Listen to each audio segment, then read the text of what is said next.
SIT ಮಾಡಿದೆ. ಅಸಹಜ ಸಾವುಗಳು ಅಲ್ಲಲ್ಲ ಮಾಡಿದ್ದಾರೆ ಅಲ್ಲ ಮಾಡಿಲ್ಲ ಅಂತಾದ್ರೆ ಅವರು ಎಲ್ಲಿದ್ದು ಮಾಡಲಿಲ್ಲ, ಏನು ಮಾಡಲಿಲ್ಲ. ಪಂಚಾಯತಿಯಿಂದ ತಗೊಳ್ಳುವುದಂತ ಎಲ್ಲ ತಗೊಂಡಿದ್ದಾರೆ, RTI ಇಂದ ತಗೊಳ್ಳೋದು ಎಲ್ಲ ತಗೊಂಡಿದ್ದಾರೆ. ಅದನ್ನೆಲ್ಲ ತಗೊಂಡು ಯಾವುದು ಆಗಲಿಲ್ಲ ಅದನ್ನು ಅವರು ಸುರಿಗೆ ಒಪ್ಪಿಸಬೇಕಿತ್ತು SITಗೆ. ನಾನು ಒಂದು ಹೇಳ್ತೇನೆ ಮೇಡಮು, ಇದು ಯಾಕೆ ಅಂತ ಹೇಳಿದ್ರೆ ಇದು ಮುಗಿಸ್ಬೇಕು ಅಂತ ಅವರಿಗೆ ಆಸೆ ಇಲ್ಲ, ಇದನ್ನು ಮುಂದುವರಿಸಿಕೊಂಡು ಹೋಗ್ಬೇಕು ಅಂತ ಇರೋದು. ಇದು ಮೈಸೆಟ್ಟಿಯ ಇಡೀ ಬುರುಡೆ ಗ್ಯಾಂಗ್ಗೆ ಇದು. ಒಂದು ಹೇಳ್ತೇನೆ, ಇವ್ರು ಹೇಳಿದ್ರಲ್ಲ, ದಿನೇಶ್ ಗಾನಿಗೆ ಹೇಳಿದ್ರಲ್ಲ, ಹಿಂದುತ್ವ ಎಲ್ಲಿದೆ, ಅವ್ರು ಹಿಂದುತ್ವದವರ ಅಲ್ಲ ಅಂತೇಳಿ. ಹಿಂದುತ್ವ ಯಾರಿಗಿಲ್ಲ ಅಂತ ಹೇಳಿದ್ರೆ ಮಹೇಶ್ ಶೆಟ್ಟಿ ಗ್ಯಾಂಗ್ಗೆ ಇಲ್ಲ. ಯಾಕೆ ಅಂತ ಹೇಳಿದ್ರೆ ಮಹೇಶ್ ಶೆಟ್ಟಿಯವರು ಯಾವಾಗ ಕೇಸರಿಯನ್ನು ಬಿಸಾಡಿದ್ದಾರೆ, ಕೇಸರಿಯನ್ನು ಬಿಸಾಡಿ ವೈಟ್ ಲುಂಗಿಯನ್ನು ಇವತ್ತಿಂದ ನಾನು ಧರ್ಮಾಧಿಕಾರಿ ಅಂತ ಹೇಳಿದ್ದಾರೆ. ಈಗ ಯಾಕೆ ಇವರೆಲ್ಲ ಕೇಸರಿ ಆಗ್ತಾರೆ? ನಾನು ಹೇಳ್ತೇನೆ ಇನ್ನೊಂದು, ಪಾಪ ಇವರು ನಮ್ಮ ಪೂಜ್ಯರು 82 ನಮ್ಮ RSS ಗುರೂಜಿ ಅವರು ಇರುವಾಗ ಉಡುಪಿಯಲ್ಲಿ 2 ಸಲ ಧರ್ಮ ಸಂಸತ್ತಾಗಿದೆ. ಆ ಧರ್ಮ ಸಂಸತ್ತಲ್ಲಿ ಹೌದು ಈಗಲೂ ಹಾಕೊಂಡು ನಡೀತಾ ಇದ್ದಾರೆ. ಆದರೆ ಪೂಜ್ಯರು 2 ಸಲ ಧರ್ಮ ಸಂಸತ್ತಲ್ಲಿ ಭಾಗಿಯಾಗಿದ್ದಾರೆ. ಇದು ಅವರಿಗೆ ಕಣ್ಣಿಗೆ ಕಾಣ್ತದ? ಎಷ್ಟೋ ಹಿಂದೂ ಸಮಾಜೋತ್ಸವದಲ್ಲಿ ಪ್ರವೀಣ್ ಭಾಯಿ ತೊಗಡಿಯವರು ಇರಲಿ, ಅಶೋಕ್ ಸಿಂಗಲ್ ಇರಲಿ, ಅವರ ಒಟ್ಟಿಗೆ ಇವರು ಭಾಗಿಯಾಗಿದ್ದಾರೆ. ಎಲ್ಲ ಯಾವ ಕಾರ್ಯಕ್ರಮ ಬೇಕು ಆ ಕಾರ್ಯಕ್ರಮವನ್ನು ಮಾಡಿಸಿದ್ದಾರೆ. ಧರ್ಮಸ್ಥಳದಲ್ಲಿ ಯಾವುದು ಕಾರ್ಯಕ್ರಮ ಕೇಸರಿ ಎಲ್ಲ ಕೇಸರಿ ತೊಟ್ಟು ಕಾರ್ಯಕ್ರಮವನ್ನು ಮಾಡಿದ್ದಾರೆ. ಎಷ್ಟೋ ಭಜನೆಗಳಾಗ್ತಾ ಇದೆ. ಆ ಭಜನೆ ಕಮ್ಮಟಕ್ಕೆ ಬಂದು ಒಮ್ಮೆ ನೋಡ್ಲಿ, ಇವರು ಎಷ್ಟು ಕೇಸರಿ ಹುಟ್ಟು ಭಜನೆ ಮಾಡ್ತಾರೆ. ಎಷ್ಟು ಯೂಶಲಿ ಜರ್ನಲಿಸ್ಟ್ಗಳು ಪರ್ಸನಲ್ ಒಪಿನಿಯನ್ ಹೇಳಬಾರ್ದು ಅಂತಾರೆ. ಇಲ್ಲ ಕೇಳಿಸ್ಕೊಂಡ್ಬಿಡಿ, ಪರಮ ಶಿವ ಭಕ್ತ ನಾನು, ಆ ಶಿವನ ಆರಾಧ್ಯ ಸ್ಥಳ ಮಂಜುನಾಥನಿಗೆ ಪ್ರತಿನಿತ್ಯ ಸೇವೆ ಸಲ್ಲಿಸುವ ಧರ್ಮಸ್ಥಳದಲ್ಲಿ ಹಿಂದುತ್ವ ಇಲ್ಲ ಅಂತ ಹೇಳಿ ಯಾರಾದ್ರೂ ಹೇಳಿದ್ರೆ, ಹಿಂದುತ್ವದ ಧ್ವಜ ಇಲ್ಲ ಅಂತ ಯಾರಾದ್ರೂ ಹೇಳಿದ್ರೆ, ಶಿವಕ್ಷೇತ್ರದಲ್ಲಿ ಅದಕ್ಕಿಂತ ಮುಟ್ಟಾಳ್ತನ ಇನ್ನೊಂದಿಲ್ಲ ಅಂತ ಮಾತ್ರ ನಾನು ವೈಯಕ್ತಿಕವಾಗಿ ಹೇಳ್ಬೋದು, ಈ ಪರ್ಮಿಷನ್ ಇದ್ರೆ ಪ್ಯಾನಲ್ದು. But anyway, coming back, Sujatha Bhat ಅವರೇ, SIT ತನಿಖಾಧಿಕಾರಿಗಳು ಸರಿ ಇಲ್ಲ, ಕೆಳ ಹಂತದ ಅಧಿಕಾರಿಗಳು ಸರಿ ಇಲ್ಲ, ಸುಮ್ನೆ ಬಲವಂತ ಮಾಡಿ ಸುಳ್ಳು ಹೇಳಿಸಿ ಈ ಪ್ರಕರಣದ ದಿಕ್ಕನ್ನೇ ತಪ್ಪಿಸುವ ಪ್ರಯತ್ನವನ್ನ ಮಾಡ್ತಿದ್ದಾರೆ ಅನ್ನೋ ಆರೋಪ ಇದೆಯಲ್ಲ. ನೀವು SIT ತನಿಖೆಯನ್ನ ಎದುರಿಸಿ ಬಂದಿದ್ದೀರಿ. ಅಧಿಕಾರಿಗಳು ಬಲವಂತ ಮಾಡಿ ನಿಮ್ಮ ಹತ್ರ ಏನಾದ್ರು ಬರ್ಸ್ಕೊಂಡ್ರ, ಬಲವಂತ ಮಾಡಿ ನಿಮ್ಮ ಹತ್ರ ಏನಾದ್ರು ಹೇಳಿಸಿದ್ರ? ಇಲ್ಲ, ನನ್ನನ್ನು ಯಾವುದೇ ರೀತಿಯಿಂದ ಬಲವಂತ ಮಾಡಲಿಲ್ಲ. ನನ್ನ ಹತ್ರ ಕೂಲಂಕಷವಾಗಿ ಕೇಳಿದ್ದಾರೆ. 2 ದಿನ 3 ದಿನ ತಗೊಂಡಿದೆ.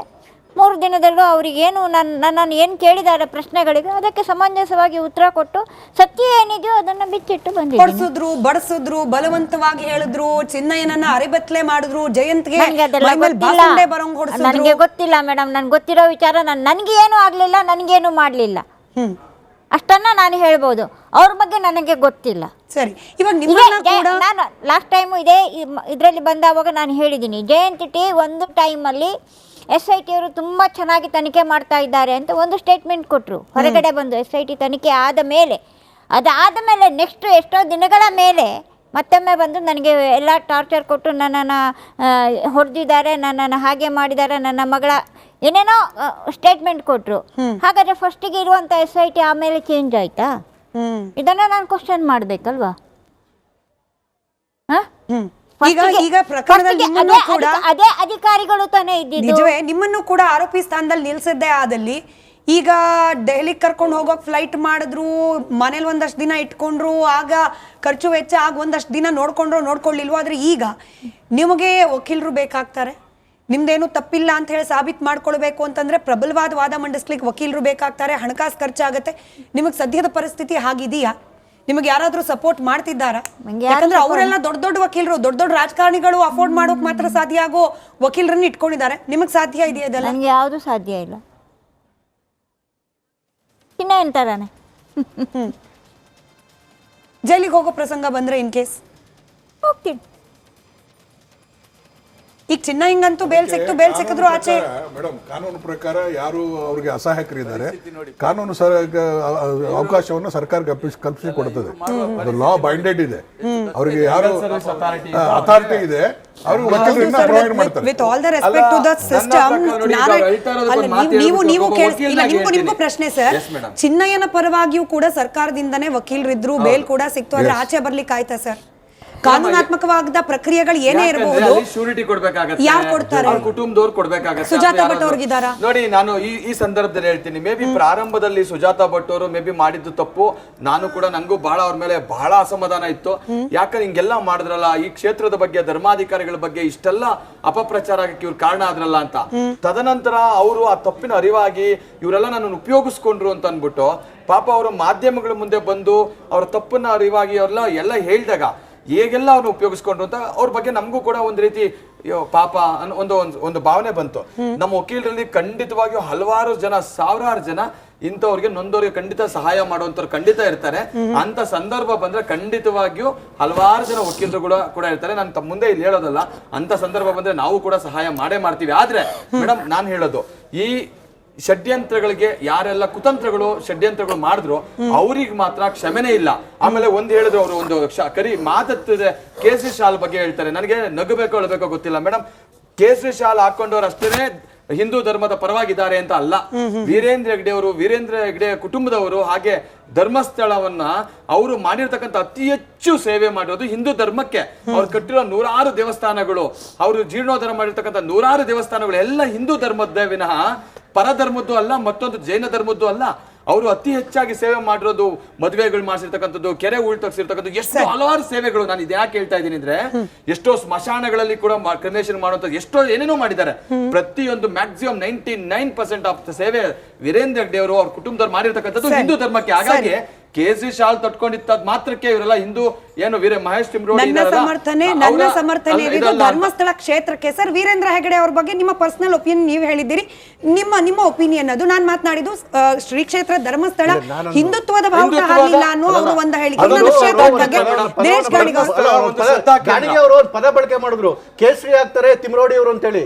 ಈ ನಮ್ಮಲ್ಲಿ ಬೆಂಗಳೂರಲ್ಲಿ ಇದರಲ್ಲಿ ಸಿಗ್ನಲ್ ಗಳಲ್ಲೂ ಕೂಡ ಅಯ್ಯಪ್ಪ ಮಾಲೆ ಹಾಕೊಂಡ್ ಬರ್ತಾರೆ ಭಿಕ್ಷೆ ಮಾಡೋರು.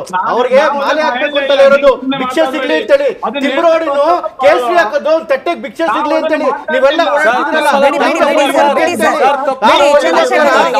ಫಂಡ್ಗೋಸ್ಕರ ಯಾಕ್ರಿ ನೋಡಿ. ಅದಕ್ಕೆ ಹಿಂದೆ ಇರ್ತಕ್ಕಂಥ ದೊಡ್ಡ ಹುನ್ನಾರ ಆಚೆ ಬರ್ಲಿ ಅಂತ ಯಾಕೆ ಹೇಳ್ತೀವಿ ಅಂತ ಹೇಳಿದ್ರೆ, ಒಂದು ಸರಿ ಆ ಹುನ್ನಾರ ಆಚೆ ಕಡೆಗೆ ಬಂದ್ರೆ ಅದ್ರ ಹಿಂದೆ ಕ್ರಿಶ್ಚಿಯನ್ ಮಿಷನರಿಗಳಿದಾರ, ಅಥವಾ ಕಾಂಗ್ರೆಸ್ ಹೈಕಮಾಂಡ್ ಇದೆಯಾ, ಅಥವಾ ಈ ತರ ಯಾವ್ದು ವಿದೇಶಿ ಶಕ್ತಿಗಳಿದ್ಯಾ ಅಂತೇಳಿ ಎಲ್ಲವೂ ಆಚೆ ಕಡೆ ಬರ್ತಿರ್ತಕ್ಕಂಥದ್ದು.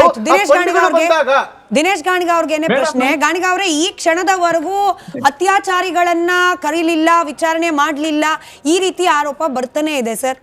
SIT ಅಧಿಕಾರಿಗಳು ಹಂಗಾದ್ರೆ ಹೆಂಗ್ ತನಿಖೆ ಮಾಡಬೇಕು, ಹೆಂಗ್ ಮಾಡಬಾರದು ಅಂತ ಹೇಳಿ ನೀವುಗಳೇ ಸಜೆಸ್ಟ್ ಮಾಡಿದ ಅಧಿಕಾರಿಗಳ ನೇತೃತ್ವದಲ್ಲಿ ನಡೀತಾ ಇರುವ SITಗೂ ಕೂಡ ಈಗ ಧರ್ಮ ಬೋಧನೆ ಅಥವಾ ಕರ್ತವ್ಯ ಬೋಧನೆ ಮಾಡ್ಲಿಕ್ಕೆ ಹೊರಟಿದ್ದೀರಾ ಹೇಗೆ ಅಂತ?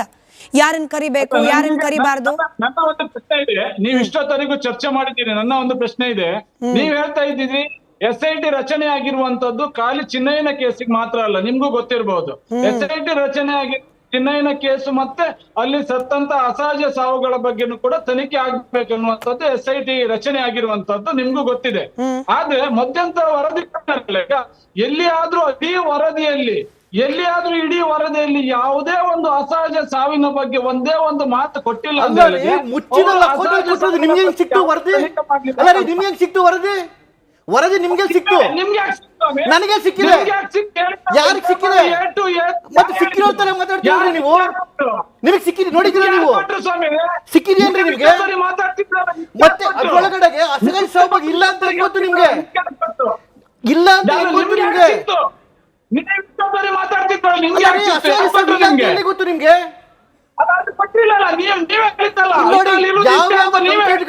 SITಗೆ ಎಲ್ಲರ ಬಗ್ಗೆ ತನಿಖೆ ಆಗಿರುತ್ತೆ.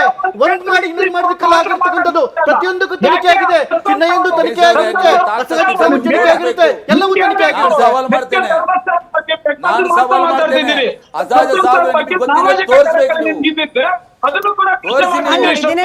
ದಿನೇಶ್ ಗಾಣಿಗ ಅವರೇ, ಭಾಸ್ಕರ್ ರಾಯ್ ಅವರು ನೇರವಾಗಿ ಸವಾಲು ಹಾಕ್ತಿದ್ದಾರೆ. ಇಂಥ ಸವಾಲುಗಳು ಅನೇಕ ಬಂದಿದೆ. ಅಸಹಜ ಸಾವು ಯಾವ ಅನ್ನೋದನ್ನು ನೀವು ತೋರಿಸಬೇಕು ಅಂತ.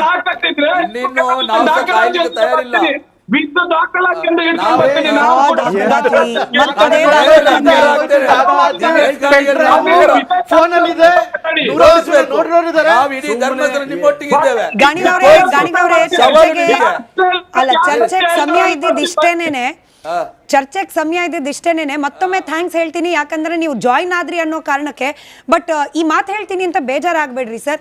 12 ವರ್ಷ ಆಯ್ತು, ನಾವು ಕೂಡ ಸೌಜನ್ಯ ನ್ಯಾಯ ಸಿಗಬೇಕು ಅಂತಲೇ ಇದ್ದೀವಿ, ಬಹಳ ಸ್ಪಷ್ಟ. ಅದ್ರಲ್ಲಿ ಎರಡನೇ ಮಾತೇ ಇಲ್ಲ. ಸಿಕ್ತಿಲ್ಲ ಅನ್ನೋ ಬೇಸರ ನಮಗೂ ಇದೆ ಸರ್. ದಾಖಲೆ ಕೊಡ್ತೀವಿ, ಸಾಕ್ಷ್ಯ ಕೊಡ್ತೀವಿ, ಇನ್ನೊಂದು ವರ್ಷ ಕಾಯಿರಿ, 2 ವರ್ಷ ಕಾಯಿರಿ. ಪೂರ್ತಿ ಪ್ರಶ್ನೆ ಕೇಳಿಸ್ಕೊಂಡ್ಬಿಟ್ಟು 1 ನಿಮಿಷ ಉತ್ತರ ಕೊಡಿ ಸರ್. ನಾನು ಇನ್ ಯಾರಿಗೂ ಮಾತಾಡಕ್ ಅವಕಾಶ ಕೊಡಲ್ಲ, ನಿಮ್ಗೇನೆ ಪೂರ್ತಿ ಕೇಳಿಸ್ಕೊಂಬಿಡಿ. ಇನ್ ಎಷ್ಟು ವರ್ಷ ಕಾಯ್ಬೇಕು ಹೇಳ್ಬಿಡಿ, ನಾವು ಕಾಯಕರಡಿ. ಸೌಜನ್ಯ ನ್ಯಾಯಕ್ಕೋಸ್ಕರ ಇಡೀ ಕರ್ನಾಟಕ ಕಾಯ್ಲಿಕ್ಕೆ ಸಿದ್ಧ. ದಿನೇಶ್ ಗಾಣಿಗೌಡ್ರೆ ಎಷ್ಟು ವರ್ಷ ಕಾಯ್ಬೇಕು? ಎಷ್ಟು ವರ್ಷ ಕಾಯ್ಬೇಕು? ರಿಲೀಸ್ ಮಾಡ್ತೀನಿ. ಆರೋಪಿಯನ್ನು ಯಾರು ಅನ್ನೋದು ನಿಮ್ಮ ಚಾನಲ್ ಅಲ್ಲಿ ರಿಲೀಸ್ ಬನ್ನಿ ಸರ್, ಈಗಲೇ ಕೊಡಿ, ಈಗಲೇ ಕೊಡಿ. ಈಗ ಕಾಯೋದೇ ಬೇಡ, ಬೇಕಾದ್ರೆ ಅರ್ಧ ಗಂಟೆ ಎಕ್ಸ್ಟೆಂಡ್ ಮಾಡೋಣ. ಈಗ ಕೊಡಿ ದಾಖಲೆ, ಈಗಲೇ ಕೊಡಿ ದಾಖಲೆ, ಅರ್ಧ ಗಂಟೆ ಎಕ್ಸ್ಟೆಂಡ್ ಮಾಡೋಣ ಪ್ರೋಗ್ರಾಮ್ ನ.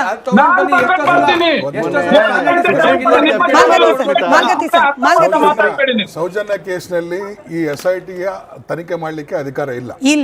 ಅವ್ರು ಮಾಡಬಾರ್ದಂತ ಸ್ಪಷ್ಟವಾಗಿ ಹೇಳಿದ್ದಾರೆ. ಆದ್ರೆ ಇನ್ನೂ 3 ಜನ ಯಾರು ಸಂಶಯ ಪಡ್ತಾರೆ, ಪದ್ಮಾವತಿ, ವೇದವಲ್ಲಿ, ಇನ್ನೊಂದು ಯಾವುದು ಇವ್ರ ಬಗ್ಗೆ ಒಂದು ರಿಪೋರ್ಟ್ ಕೊಡ್ಲಿ ಅವರು. ಅಂತಿಮ SIT ಅವರು ಅದ್ರ ಬಗ್ಗೆ ಕ್ಲಾರಿಫಿಕೇಶನ್ ಕೊಡ್ಲಿ. ಸರಿ.